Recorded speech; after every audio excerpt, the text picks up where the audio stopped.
राम राम सभी को। चलिए आज की क्लास शुरू करते हैं। आज हम लोग पॉलिटी की क्लास कर रहे हैं और ये आपके यूपीपीसीएस प्रीलिम्स या अदर स्टेट प्रीलिम्स के लिए 2026 के लिए बहुत ही महत्वपूर्ण सीरीज हम लोग चला रहे हैं, जिसका नाम है परिणाम नोट सीरीज। ये एक्चुअली में हैंड रिटन शॉर्ट नोट्स हमारी टीम के द्वारा बनाया गया है, मेरे द्वारा, निशु मैम के द्वारा, जो आपके घटनाचक्र पूर्वालोकन की जो मोटी मोटी बुक्स होती है 600 पेज में, 800 पेज में, 500 पेज में, उनको बहुत कंसाइज करके हर एक टॉपिक को, हर एक चैप्टर को, क्वेश्चन को, पीवाईक्यूज को इंक्लूड करते हुए केवल 60 से 70 पेज में समेट दिया जाता है, ताकि आप मल्टीपल रिवीजन कर सकें और न्यू पैटर्न के सारे क्वेश्चन को इंक्लूड करते हुए। तो चलो आज इसकी हम क्लास करते हैं। अब तक टोटल 15 क्लास हो चुकी हैं, 1 से 2 क्लास और आएंगी और ये आपका पॉलिटी कवर हो जाएगा। उसके बाद हम लोग इंडियन ज्योग्राफी को शुरू करेंगे और आप देखोगे यहाँ पे 2026-27 के लिए है और ये सारे स्टेट पीसीएस है। ये हमारी निशु मैम है, ये मैं शरद यादव। अगर आपको इसके हैंड रिटन नोट्स परचेस करने हैं तो आप हमारे इस व्हाट्सअप नंबर पे कांटेक्ट कर सकते हैं। वहीं पर आपको सारी डिटेल्स वगैरह मैसेज के थ्रू मिल जाएगी पीडीएफ की। और बाकी अदर इन्फॉर्मेशन के लिए आप हमारे टेलीग्राम चैनल को भी ज्वाइन कर सकते हैं।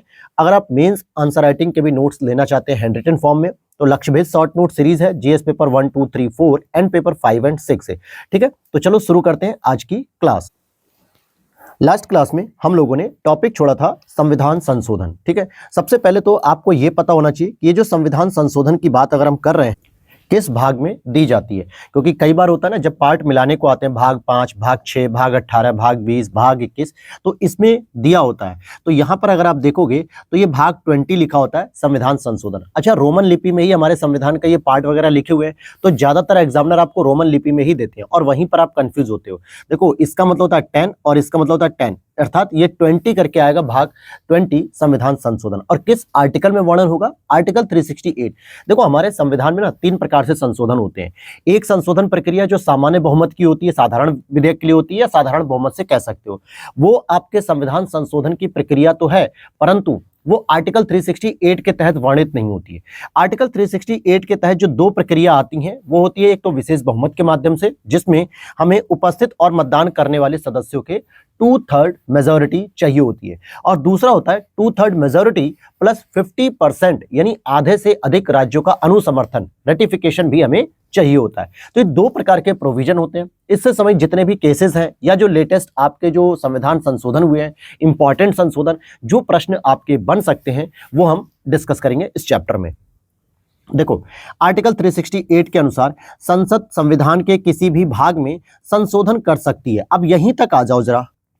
जब तक सुप्रीम कोर्ट ने केशवानंद भारती केस को जो है कि नहीं सुना था, अर्थात 24 अक्टूबर 1973, उससे पहले जो भी प्रोविजन थे सब थे। क्या लिखा था कि आर्टिकल 368 में वर्णित था कि पार्लियामेंट संविधान के किसी भी भाग में संशोधन कर सकती है। अब यहां पर जो है कि कई सारे ऐसे विवाद आए, चाहे वो प्रीवी पर्स का मामला हो, या फिर मूल अधिकारों की बात हो, या आपके संपत्ति के अधिकारों की बात हो, जिसमें चंपकम दुराई राजनवाद, शंकरी प्रसाद वाद हो गया, या आपके गोपालन वाद हो गया, गोलकनाथ केस हो गया, तमाम ऐसे मामले आते रहे। और सुप्रीम कोर्ट एक ही हवाला दे रहा था कि भैया संविधान के आर्टिकल में ही लिखा हुआ है कि संसद संविधान के किसी भी भाग में चेंजेस कर सकती है। लेकिन जब केशवानंद भारती केस में सुनवाई होने लगी तो सुप्रीम कोर्ट को लगा कि इस तरीके से तो संसद एक मोनोपोली अपना सकती है, अथॉरिटेरियन हो सकती है, सर्वाधिकारवादी हो सकती है, कि हो सकता है वो पूरा का पूरा संविधान ही बदल दे। तो संविधान बनाने वाले जो संविधान निर्माता थे, हमारे पंडित जवाहरलाल नेहरू जी, सरदार वल्लभ भाई पटेल जी, या फिर भीमराव अंबेडकर जी, और जेबी कृपलानी साहब, मौलाना अबुल कलाम आजाद साहब, जितने भी लोग थे उस समय, उनकी जो मूल भावना थी वो क्या थी, उसका जो है कि पूरा मर्म ही खत्म हो जाएगा। और इसी चीज को बचाने के लिए केशवानंद भारतीवाद 1973 में इन्होंने कहा कि संविधान के आधारभूत ढांचे को छोड़कर संसद संविधान में कहीं भी संशोधन करे, कोई दिक्कत नहीं है। तो संसद ने पूछ लिया, क्योंकि ये दौर था इंदिरा गांधी जी का, और इंदिरा गांधी की सरकार में लगातार बहुत सारे संविधान में संशोधन किए जा रहे थे, जिससे संसद को, सरकार को महत्वपूर्ण शक्ति प्रदान हो सके। लेकिन सुप्रीम कोर्ट भी इन शक्तियों को कंट्रोल करते हुए बार बार संवैधानिक संशोधनों को अयोग्य घोषित कर रही थी, जीरो कर दे रही थी। और ऐसी सिचुएशन में सुप्रीम कोर्ट ने केशवानंद भारतीवाद में कहा, आधारभूत ढांचे को छोड़कर आपका मन करे कहीं भी संशोधन करो, कोई दिक्कत नहीं है। संसद ने पूछ लिया कि भैया ठीक है, हम आपकी बात से सहमत हैं, लेकिन आधारभूत ढांचा है क्या, ये हमें बता दो, ताकि हम उसके हिसाब से संशोधन कर लेंगे। तो सुप्रीम कोर्ट ने यहां पे एक मास्टर स्ट्रोक खेला, जो बहुत जरूरी था तत्काल समय में भी और वर्तमान समय में भी। आधारभूत ढांचे की सुप्रीम कोर्ट ने कहा इसकी कोई निश्चित व्याख्या नहीं है, इसकी हम समय समय पर अलग अलग केसेस में, जैसे जैसे भविष्य में केसेस आएंगे, हम उसके हिसाब से, परिस्थितियों के हिसाब से, देश काल की परिस्थितियों के हिसाब से हम आधारभूत ढांचे की व्याख्या करेंगे। अर्थात आधारभूत ढांचे की व्याख्या करने का जो अधिकार है वो सुप्रीम कोर्ट ने अपने पास पकड़ कर रखा है। जब जब आप कोई भी संशोधन करोगे, अगर हमें लगेगा कि यह संविधान की आधारभूत ढांचा है, तो उसके संशोधन किए गए प्रावधानों को जीरो घोषित कर दिया जाएगा। जैसे मूल अधिकार हो गया, डीपीएसपी हो गया, या फिर संविधान का संघात्मक ढांचा हो गया। इस तरीके के प्रावधानों में आधारभूत ढांचे का केस लगाकर सुप्रीम कोर्ट अपने आप को ताकतवर कर लिया। तो ये बारी पूरी कहानी समझ में आ गई। देखो, कहानी बताना इसलिए जरूरी होता है कि ताकि आप लोगों को ना आसानी से चीजें याद हो सकें। अब यहां पर इस पे संशोधन प्रक्रिया को दक्षिण अफ्रीका के संविधान से लिया गया था, ये हमारे भारतीय संविधान में लिया गया था।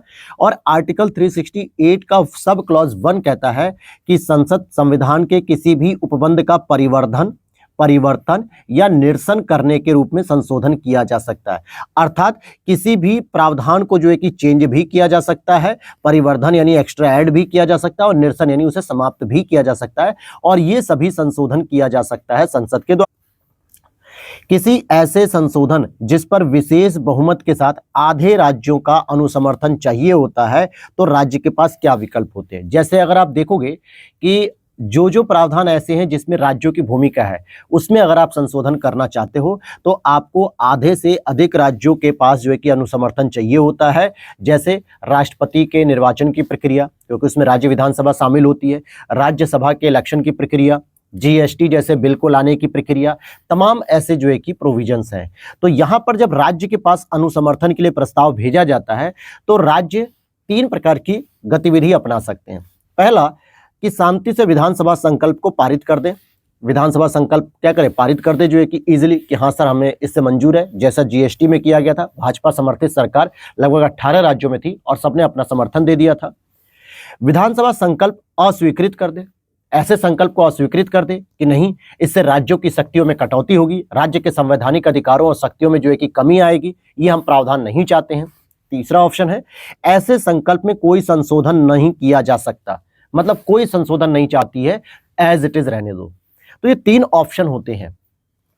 अब बात करते हैं, भारतीय संविधान में संशोधन के लिए विधेयक केवल लोकसभा और राज्यसभा में ही प्रस्तुत किए जा सकते हैं, राज्य विधानसभा में कभी भी नहीं रखे जा सकते। फिर से बात समझना कि लोकसभा और राज्यसभा दोनों में कहीं पर भी आप किसी भी सदन में पहले रख सकते हो संविधान संशोधन के लिए विधेयक, परंतु राज्य विधानसभा में नहीं कर सकते, ये प्रावधान नहीं दिया गया है।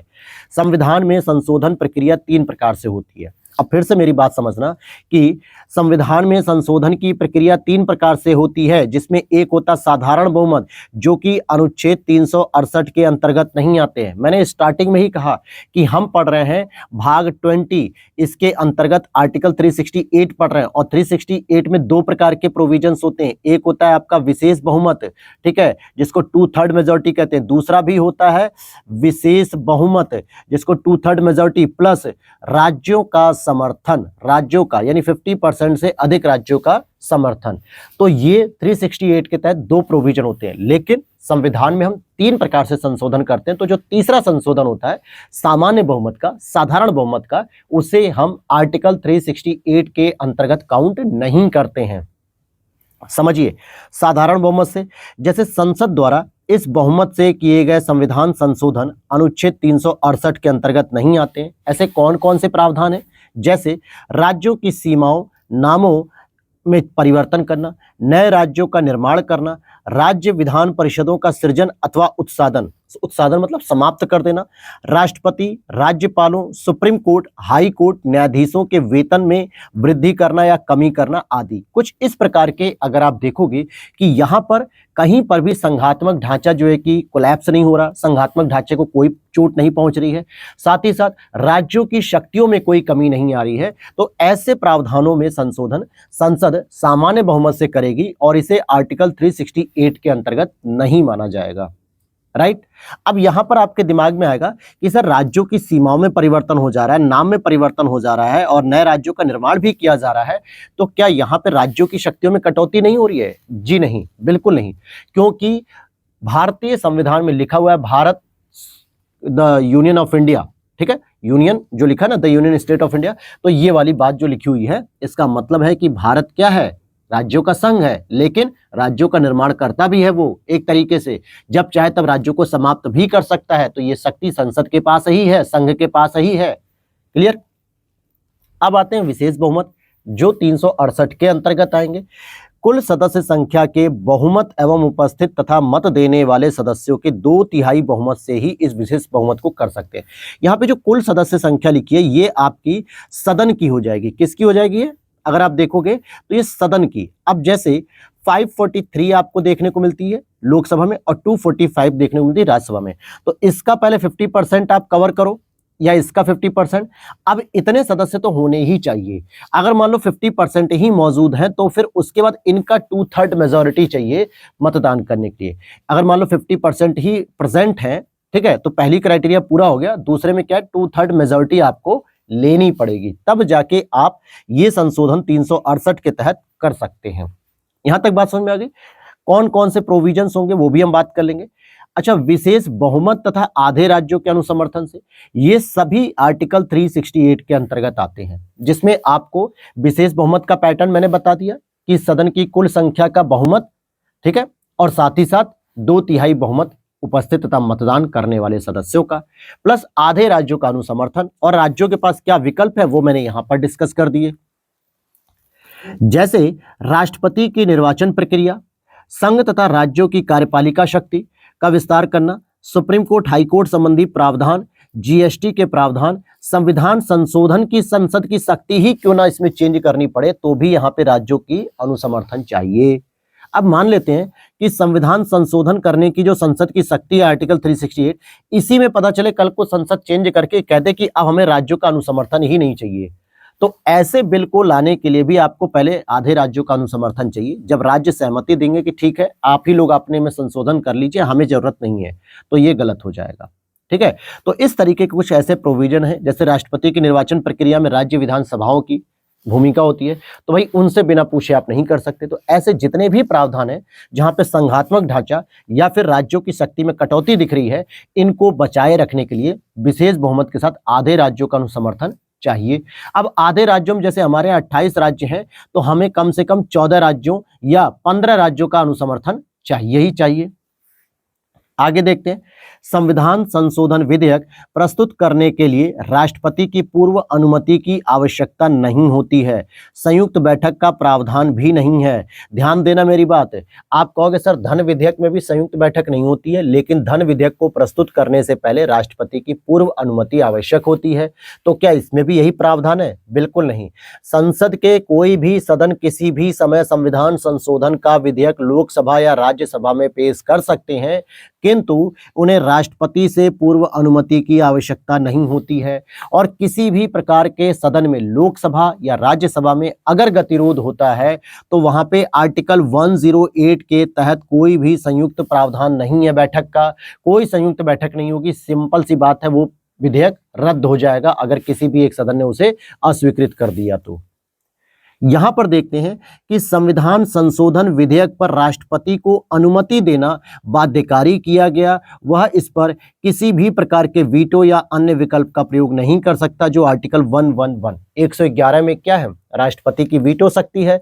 अर्थात या तो किसी विधेयक को स्वीकृत कर दे, या वो किसी विधेयक को अस्वीकृत कर दे, या वो किसी विधेयक को जो है कि पुनर्विचार के लिए भेज दे, या वो किसी विधेयक को क्या करे, जेबी पॉकेट यानी पॉकेट में ही रख के छोड़ दे। न तो उस पर कोई स्वीकृति दे, न पुनर्विचार करे, न ही कोई अस्वीकृति दे।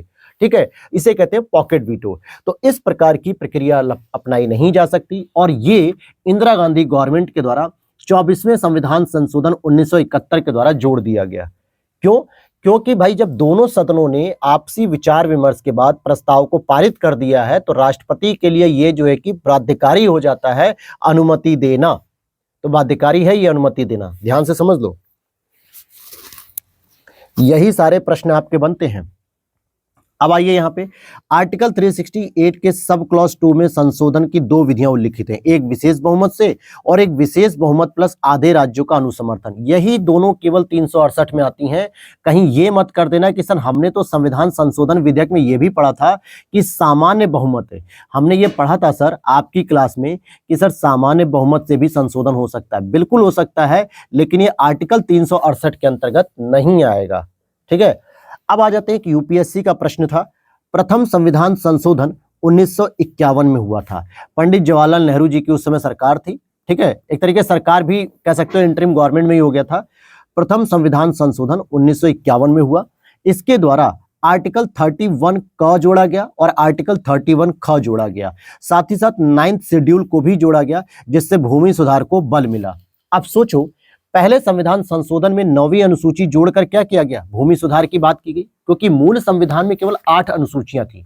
8th शेड्यूल में लैंग्वेज की बात की गई है, जिसमें 14 मूल भाषाएं थी, वर्तमान में 22 हो गई हैं संशोधन करके। 8 के बाद जितनी भी 4 अनुसूचियां 9, 10, 11, 12, जैसे 9वीं अनुसूची पहले संविधान संशोधन से जोड़ी गई, ठीक है, भूमि सुधार से समय। दूसरी 10वीं अनुसूची 52वें संविधान संशोधन 1985 के द्वारा दल बदल के नाम पे जोड़ी गई। फिर 11th और 12th 73वें संविधान संशोधन 1992 और 74वें संविधान संशोधन 1992, इनके माध्यम से 11 और 12 शेड्यूल जोड़ा गया। तो यहां पर कह रहा है कि अच्छा, आपको पता है फंडामेंटल राइट जब मैंने पढ़ाया था तो वहां पे पढ़ा था आर्टिकल 31 राइट टू प्रॉपर्टी। क्या है वो? राइट टू प्रॉपर्टी के बारे में बात करता है।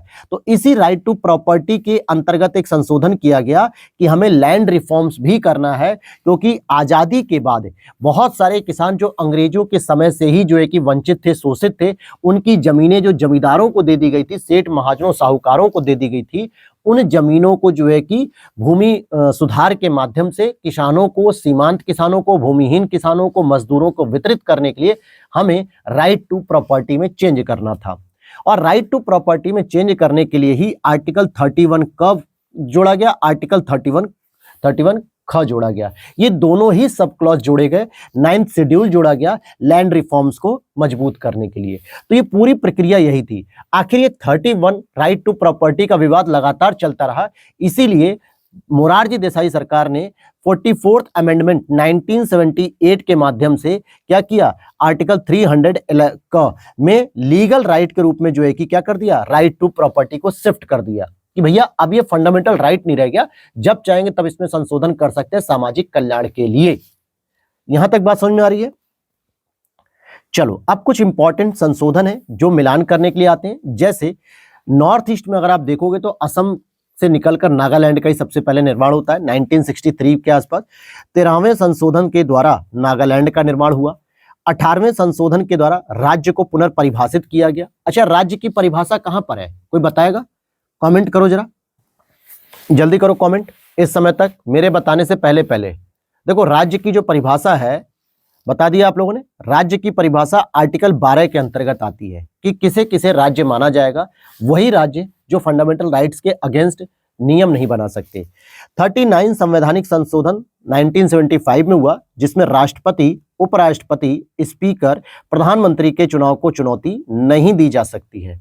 ऐसा क्यों हुआ था? क्योंकि इंदिरा गांधी जी के केस को राजनारायणवाद के माध्यम से चुनौती दी गई थी। अगर आपने ये एक मूवी आई हुई थी कंगना रनौत की, गांधी करके, ठीक है, इंदिरा गांधी के ऊपर है, वो बाकायदा जो है कि कोर्ट में जाती हैं, इलाहाबाद हाई कोर्ट से उनका मुकदमा चल रहा था, तो वहां उनके लिए एक स्पेशल बेंच लेके आई जाती है, कुर्सी लेके आई थी एज अ प्राइम मिनिस्टर के लिए, लेकिन वो कहती नहीं, यहाँ पर जो है कि कोर्ट में सभी बराबर हैं। इसलिए वो मूवी बड़ी अच्छी, आप देखिएगा एक बार। तो उसमें राष्ट्रपति हो, उपराष्ट्रपति हो, स्पीकर हो, पीएम हो, इनके चुनाव को किसी भी प्रकार की चुनौती नहीं दी जा सकती। ये इस संशोधन में किया गया था। फिर आता है 26वां संविधान संशोधन का, पूछा जाता है 1971 में प्रीवी पर्स की समाप्ति। ये प्रीवी पर्स क्या होता है? प्रीवी पर्स, प्रीवी मतलब होता है प्रोविंसेस, जो प्रांत थे, जो देसी रियासतें थे। पर्स मतलब एक तरीके से उनको वेतन देना, यानी पेंशन देना एक तरीके से। इसको समाप्त कर दिया गया।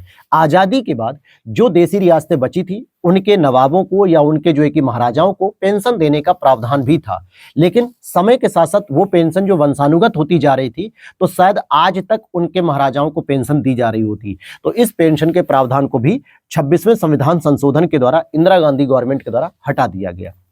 61वें संविधान संशोधन 1988 में जो हुआ उसमें मताधिकार की आयु को जो है कि परिवर्तित किया गया, 21 वर्ष से घटाकर 18 वर्ष की जो है कि मताधिकार की आयु कर दी गई और इसका सबसे पहला प्रयोग 1989 में किया गया था और शायद उस समय 13वीं लोकसभा थी। एक बार आप लोग कंफर्म करिएगा कौन सी लोकसभा का चुनाव उस समय हो रहा था। 42वें संविधान संशोधन 1976 के द्वारा पंथ निरपेक्ष, समाजवाद और अखंडता जैसे शब्दों को जोड़ा गया है। 44वें संविधान संशोधन 1978 के माध्यम से संपत्ति को कानूनी अधिकार यानी कि राइट टू प्रॉपर्टी को लीगल राइट बना दिया गया।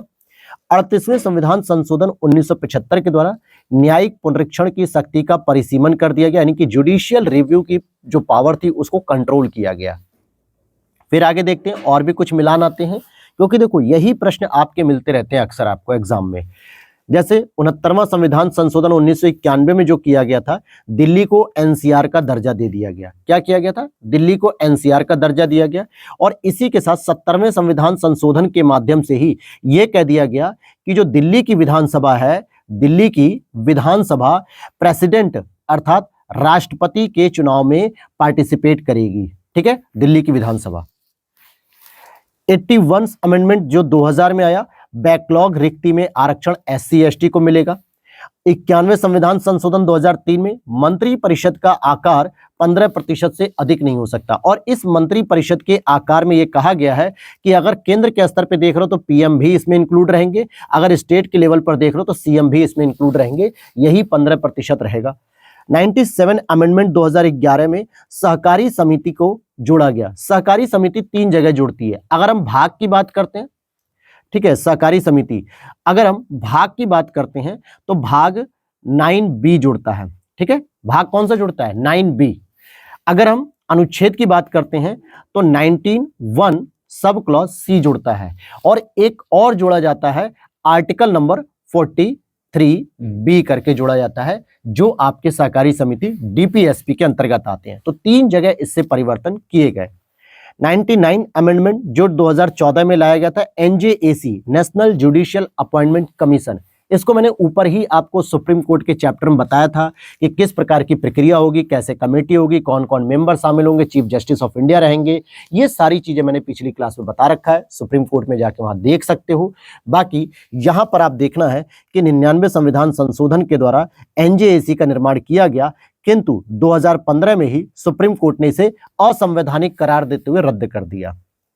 कुछ और संवैधानिक संशोधन जिनके बारे में पूछा जाता है, जैसे 42वां संविधान संशोधन 1976 में हुआ और इसको मिनी कॉन्स्टिट्यूशन भी कह दिया जाता है। क्या कह दिया जाता है? मिनी कॉन्स्टिट्यूशन यानी कि लघु संविधान, क्योंकि इसमें काफी कुछ चीजों में चेंजेस किए गए थे। 52वां संविधान संशोधन जो 1985 में राजीव गांधी की सरकार में आया था, यह दल बदल निरोधक कानून के बारे में आया था। ठीक है, दल बदल कानून था।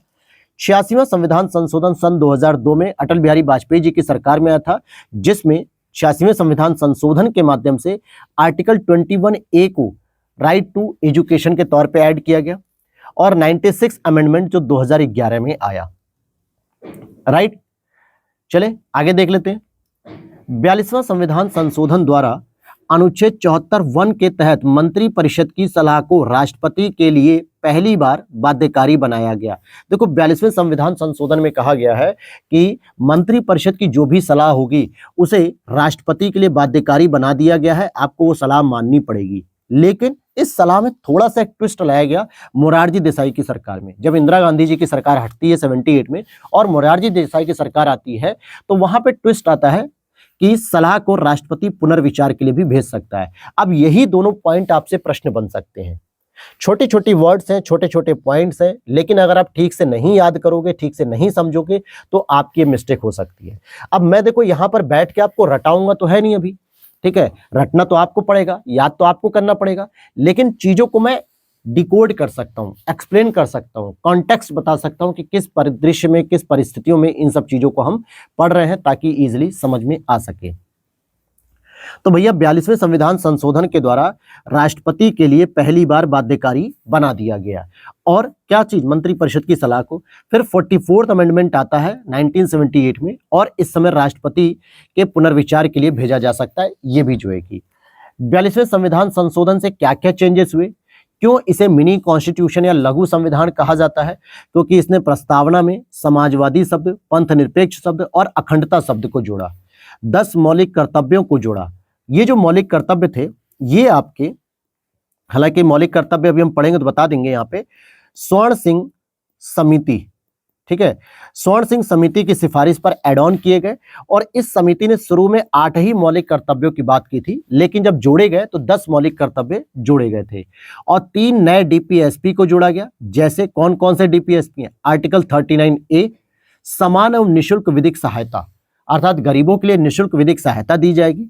आर्टिकल 43A, उद्योग प्रबंधन में कर्मकारों की भागीदारी की जाएगी। आर्टिकल 48A, पर्यावरण संरक्षण एवं संवर्धन, वन्य जीव रक्षा भी की जाएगी। ठीक है, हालांकि यही सेम आर्टिकल आपको, मतलब सेम प्रोविजन फंडामेंटल ड्यूटीज में भी होता है, मौलिक कर्तव्यों में भी। अगर दोनों जगह ऑप्शन आ जाता है तो आपको सबसे पहली प्रायोरिटी आपको डीपीएसपी पर देनी है। नेक्स्ट है 39वें संविधान संशोधन 1975 के द्वारा राष्ट्रपति, उपराष्ट्रपति, स्पीकर, प्राइम मिनिस्टर के चुनाव को न्यायिक समीक्षा से बाहर कर दिया गया था, मतलब इसको चुनौती नहीं दी जा सकती। ये ऊपर अभी हमने पढ़ा था मिलान करने के लिए, किंतु इस प्रावधान को 44th अमेंडमेंट 1978 के द्वारा निरसित कर दिया गया कि नहीं, ऐसा नहीं हो सकता। प्राइम मिनिस्टर हो, चाहे वो स्पीकर हो, चाहे उपराष्ट्रपति हो, चाहे राष्ट्रपति हो, इनके चुनाव की न्यायिक समीक्षा की जा सकती है और इनके लिए जो है कि चुनाव के जो वाद है, यानी इनके चुनाव को जो है कि सुप्रीम कोर्ट में चुनौती दी जा सकती है। इसीलिए आपने पढ़ा होगा कि कोर्ट में, सुप्रीम कोर्ट ही केवल एक ऐसा कोर्ट है जो राष्ट्रपति, उपराष्ट्रपति, इन सब के चुनाव के मामलों को सुनवाई करेगा। और आगे पढ़ते हैं इसको भी हम। उम्मीद है वीडियो अच्छी लग रही होगी यार, तो लाइक कर दिया करो। पीडीएफ का कंटेंट आपको समझ में आ रहा होगा, प्लस जो है कि आप देख रहे हो कि कोई भी पॉइंट हमने स्किप नहीं किया है। और अगर आप इसकी पीडीएफ को परचेस करना चाहते हो तो इस व्हाट्सएप नंबर पे ही आप मैसेज कर लीजिए, वहीं से हमारी टीम आपको पूरी डिटेल पीडीएफ की कैसे मिलेगी, क्या होगा, कितना पेमेंट करना, सारी चीजों की जानकारी आपको वहां पर दे देगी। ठीक है, चलो आगे देखते हैं। भारतीय संविधान के प्राधिकृत हिंदी पाठ को 58वें संविधान संशोधन 1987 के द्वारा प्रकाशित करने के लिए अधिकृत किया गया था। कौन से संविधान संशोधन से? 58 नंबर से। 86वें संविधान संशोधन 2002 के द्वारा प्रस्तावित शिक्षा का अधिकार, राइट टू एजुकेशन, 1 अप्रैल 2010 से लागू हो गया। देखो, राइट टू एजुकेशन जो आया था वो 2009 के तहत आया था, ठीक है, राइट टू एजुकेशन, लेकिन इसको लागू किया गया 1 अप्रैल 2010 से। 89वें संविधान संशोधन 2003 के द्वारा एससी और एसटी के लिए अलग अलग आयोग बने। देखो, मूल जो आयोग था ना वो ये था 338। इस 338 के अंतर्गत शेड्यूल कास्ट आयोग था, इसी के अंतर्गत आपका शेड्यूल ट्राइब्स आयोग की भी बात सुनी जाती थी, इसी के अंतर्गत ओबीसी कमीशन की भी बात सुनी जाती थी।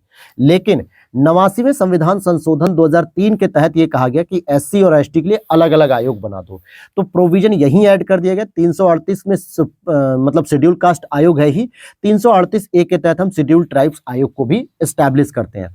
फिर भी 2018 से पहले ओबीसी की सारी शिकायतें यही आयोग सुनता था। बाद में 102 संवैधानिक संशोधन के माध्यम से 2018 में एक नया प्रावधान जोड़ा गया और आर्टिकल 38B 338B के तहत ओबीसी को भी एक अलग संवैधानिक दर्जा दे दिया गया। तो ये ध्यान रखना, ये तीनों ही आयोग कैसे आयोग हो जाएंगे? संवैधानिक आयोग हो जाएंगे, संवैधानिक हो जाएंगे, कॉन्स्टिट्यूशनल बॉडीज हो जाएंगी। कई बार आपसे मिलान करने के लिए पूछता ना कि निम्नलिखित में से कौन सी कॉन्स्टिट्यूशनल बॉडीज है, बस ये दे देगा। ऑप्शन में रहेगा महिला आयोग हो गया, मानवाधिकार आयोग हो गया, अल्पसंख्यक आयोग हो गया और ओबीसी आयोग हो गया। तो क्या क्या ऑप्शन दिए मैंने आपको? प्रश्न आता है कि निम्नलिखित में से कौन संवैधानिक आयोग है?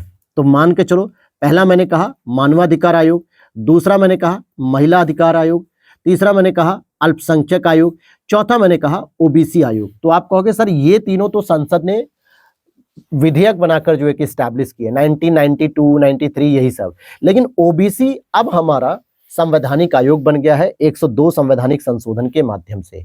या फिर आपसे एक और प्रश्न पूछ लूं मैं कि निम्नलिखित में से कौन सा ऐसा आयोग है जो सांविधिक है, स्टैच्यूटरी बॉडी है, संसद के द्वारा निर्मित है? ऑप्शन में मिलेगा एससी आयोग, एसटी आयोग, ओबीसी आयोग और चौथा ऑप्शन हो सकता है आपका मानवाधिकार आयोग या फिर महिला आयोग। तो आपको चूज करना है इसको। ऐसे ही प्रश्न बनते हैं, तो बिल्कुल तैयार रहना आपको ऐसे प्रश्नों से लड़ने के लिए। 93 अमेंडमेंट 2005 में जो आता है, इसमें ओबीसी को शिक्षण संस्थाओं में 27% आरक्षण दिया गया एवं अनुच्छेद 15(5) को जोड़ा गया। अभी तक आप फंडामेंटल राइट में जो पढ़ रहे थे कि आर्टिकल 12, 13, 14, 15, 16, 17 ये सब, तो 15(5) कब जोड़ा गया, 15(6) कब जोड़ा गया, ये सारी जानकारी रहनी चाहिए। तो 93 अमेंडमेंट 2005 के द्वारा ओबीसी को शिक्षण संस्थाओं में 27% आरक्षण दिया जाएगा, इसी के लिए इसको 15(5) को जोड़ दिया गया। 97 जो आपका 2011 में संवैधानिक संशोधन हुआ, इसने सहकारी समिति, कोऑपरेटिव सोसाइटीज या कोऑपरेटिव कमिटीज के प्रावधान को जोड़ा और यह कहा कि आर्टिकल 19(1)(c) के तहत ये सहकारी समिति हमारा क्या बन गई है, फंडामेंटल राइट बन गई है। आर्टिकल 43(b) के तहत ये क्या बन गई है, डीपीएसपी बन गई है, अर्थात राज्यों के लिए गाइडलाइन बन गई है। और भाग 9(b) जोड़ा गया है, क्योंकि भाग 9 में क्या है, पंचायतें, 9(a) में नगर पालिका और 9(b) सहकारी समिति है, राइट।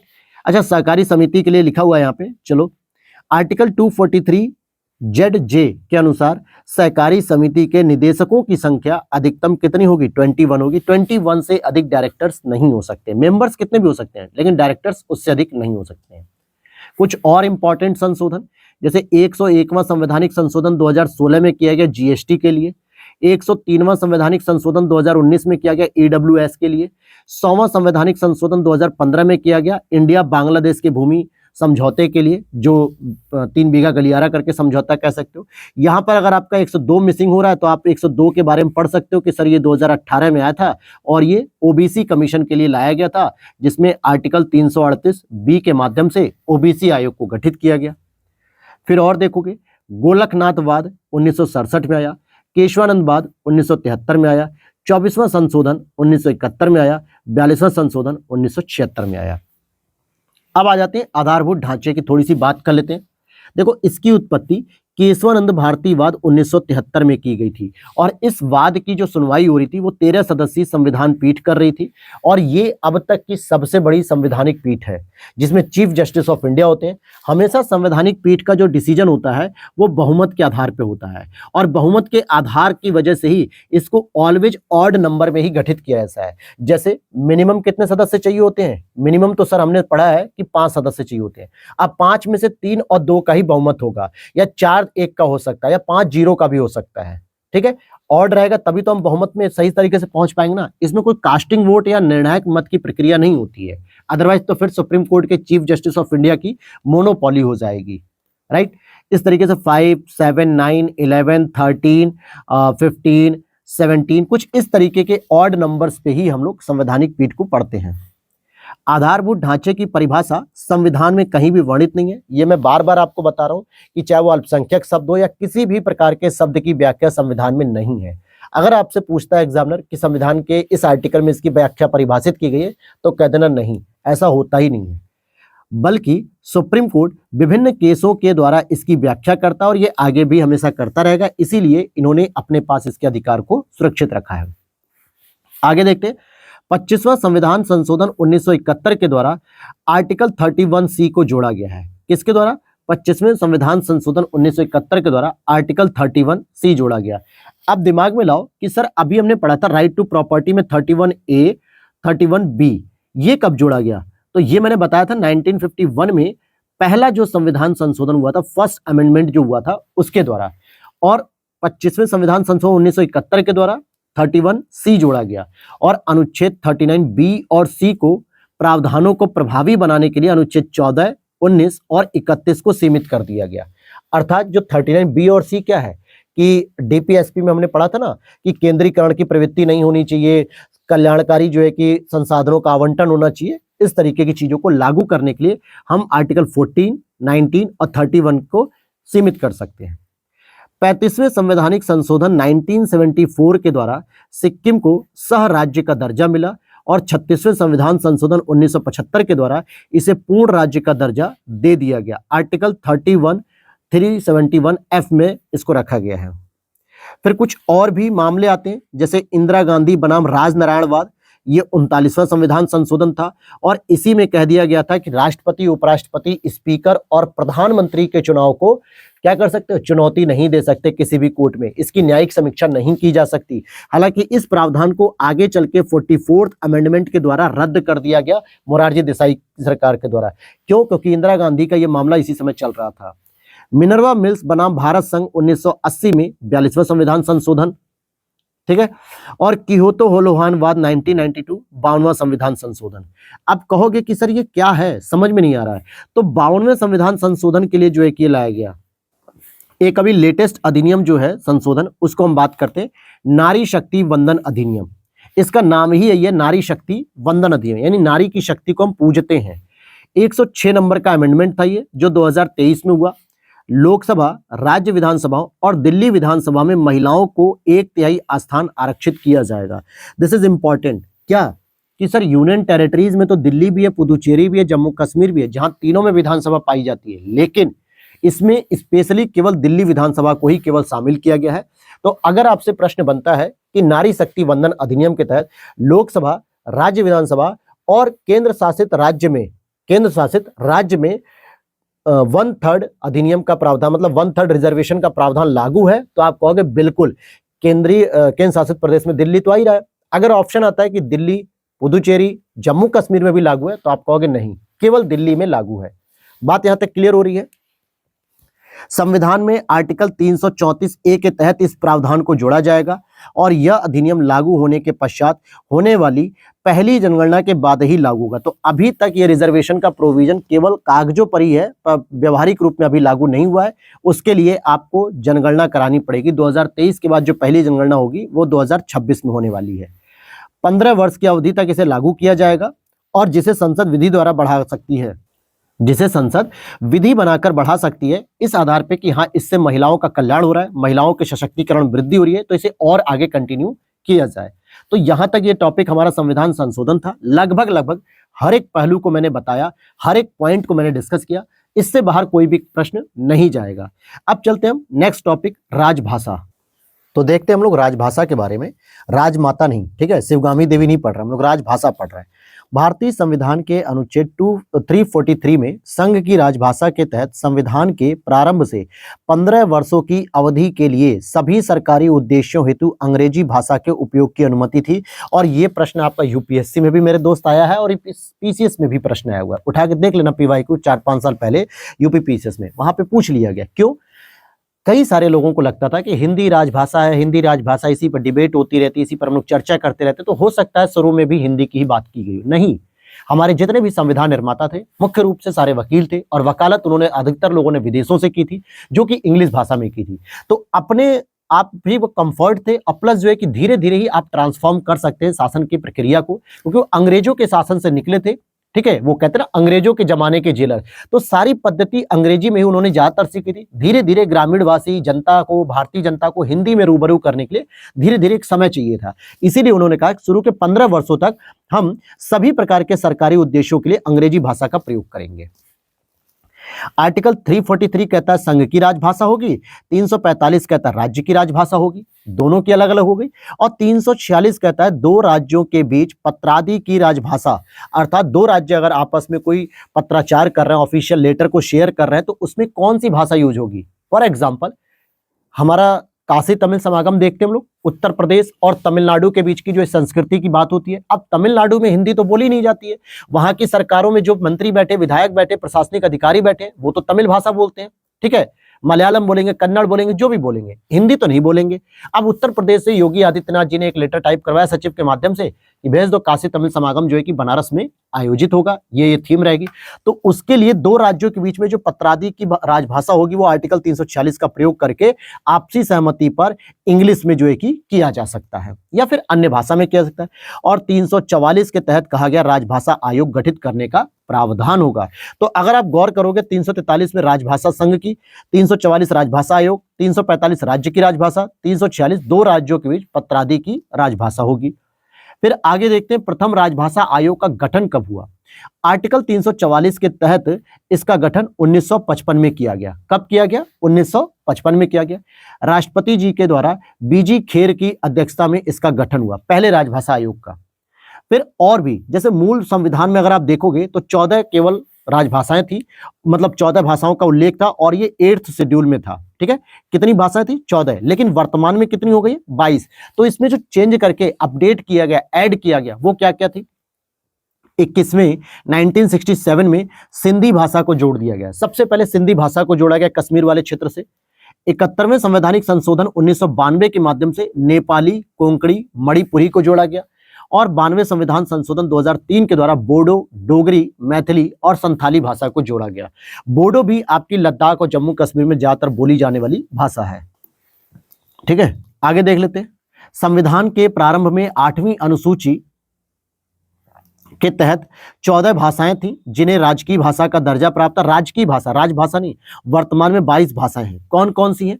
असमिया, बांग्ला, गुजराती, हिंदी, कन्नड़, कश्मीरी, बोडो, मैथिली, कोंकणी, मणिपुरी, मलयालम, मराठी, नेपाली, ओडिया, डोगरी, पंजाबी, संस्कृत, सिंधी, तमिल, तेलुगु, उर्दू, संथाली। अब यहां पर जो प्रश्न बन सकता है कि 3 जो प्रमुख भाषाएं हैं जो हम उत्तर प्रदेश या बिहार या उत्तराखंड या एमपी वाले जो जानते हैं कि संविधान के भाग में शामिल होगी, मतलब 8वीं अनुसूची में हिंदी भी शामिल है, संस्कृत भी शामिल है और उर्दू भी शामिल है। ठीक है, ये तीनों भाषाएं याद रख लो, हिंदी, संस्कृत, उर्दू, ये तीनों शामिल है। तो शामिल कौन सी नहीं है? अंग्रेजी शामिल नहीं है, भोजपुरी शामिल नहीं है, अवधी शामिल नहीं है, राजस्थानी भी शामिल नहीं है। जैसे राजस्थान पीसेस पूछ लेता है कि भैया राजस्थानी भाषा है? नहीं है। हिंदी है, संस्कृत है, उर्दू है, बाकी तो सब क्षेत्र वाइज ही हैं, लेकिन अंग्रेजी नहीं है, भोजपुरी नहीं है, अवधी नहीं है, राजस्थानी नहीं है और भी इस प्रकार की भाषाएं आप कह सकते हो। 2011 की जनगणना के अनुसार सर्वाधिक बोली जाने वाली जो भाषा थी वो हिंदी है 43.63%, बंगाली 8.03%, मराठी 6.86%। आगे बात करते हैं हम लोग शास्त्रीय भाषा की, जो कि आपकी 11 टोटल शास्त्रीय भाषाएं हो चुकी हैं वर्तमान में। सबसे पहले जो शास्त्रीय भाषा का दर्जा दिया गया वो तमिल भाषा को दिया गया 2004 में, फिर संस्कृत भाषा को दिया गया 2005 में, फिर तेलुगु और कन्नड़ इन दोनों को 2008 में दर्जा दिया गया, फिर मलयालम 2013 में दर्जा मिला, ओडिया 2014 में दर्जा मिला, फिर वर्तमान में 5 और नई भाषाओं को जोड़ा गया। ये टोटल 6 हैं, तमिल, संस्कृत, तेलुगु, कन्नड़, मलयालम, ओडिया, टोटल 6। अक्टूबर 2024 में 5 नई भाषाओं को दर्जा दिया गया। कौन कौन सी? मराठी, पाली, प्राकृत, बंगाली और असमिया। तो टोटल आपकी 11 भाषाएं हो चुकी हैं। तो वर्तमान में मराठी को भी जोड़ा गया, पाली को जोड़ा गया, प्राकृत को, बंगाली को और असमिया को। तो इस तरीके से आप देखोगे टोटल आपकी 11 भाषाएं हो चुकी हैं। तो यहां तक आज हमारा चैप्टर कंप्लीट होता है और अगला चैप्टर हमारा नेक्स्ट शुरू होगा स्थानीय शासन, लोकल गवर्नेंस, जिसमें हम पंचायतों को भी पढ़ेंगे और नगर पालिका को भी पढ़ेंगे। लेकिन ये क्लास आपकी नेक्स्ट क्लास होगी, क्योंकि इसमें लगभग जो है कि 40 से 45 पॉइंट को हमने लिखा है और जो एक लगातार अगर हम पढ़ेंगे तो ज्यादा सही रहेगा, ज्यादा रिवाइज हो सकेगा। बीच में ब्रेक करने से बेहतर है कि हम कल नई क्लास ले लेंगे। तो टोटल अभी 2 क्लास और आएंगी। आप देखो यहाँ पर पेज नंबर 75 हो चुके हैं। ठीक है, हम 76 नंबर पेज पे इंक्लूड हो चुके हैं और 87 टोटल पेज है, यानी 10 पेज है, लेकिन समझाना पड़ता है तो 5 से 6 पेज ही हम लोग कवर कर पाते 40 से 45 मिनट की क्लास में। तो अगली क्लास हमारी रहेगी लोकल गवर्नेंस पे और उसके आगे की जो क्लास होगी वो विविध पे हो जाएगी।